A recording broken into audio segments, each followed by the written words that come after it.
કેમ છો મિત્રો? ગુજરાતી સિનેમાની વાતમાં આપનું હાર્દિક સ્વાગત છે.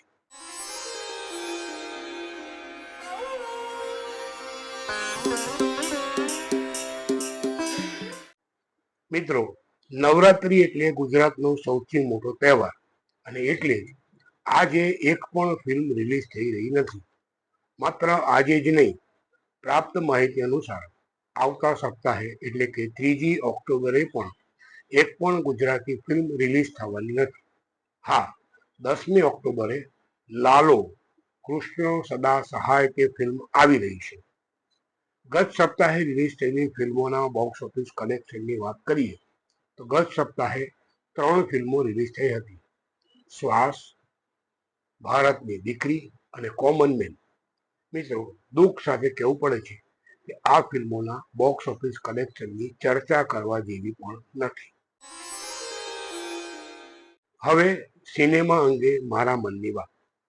મિત્રો, આ સપ્તાહે એક જે આપણને ગમે અથવા સુખ પહોંચાડે એવો એક સમાચાર, એક ઘટના ઘટી, અને એ કે વર્ષ ફિલ્મની અભિનેત્રી જાનકી બોડીવાલાને સહાયક અભિનેત્રીનો નેશનલ એવોર્ડ અર્પણ કરાયો.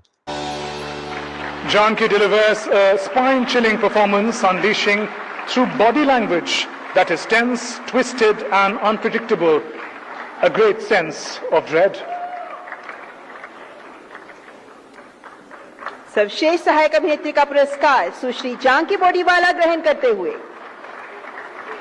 આપણે સૌ જાણીએ છીએ કે આની જાહેરાત ઘણા સમય પહેલા કરવામાં આવી હતી, પરંતુ આ સપ્તાહે એવોર્ડ વિતરણ કાર્યક્રમમાં રાષ્ટ્રપતિ દ્રૌપદી મુર્મુના હસ્તે જાનકી બોડીવાલાને આ એવોર્ડ અપાયો.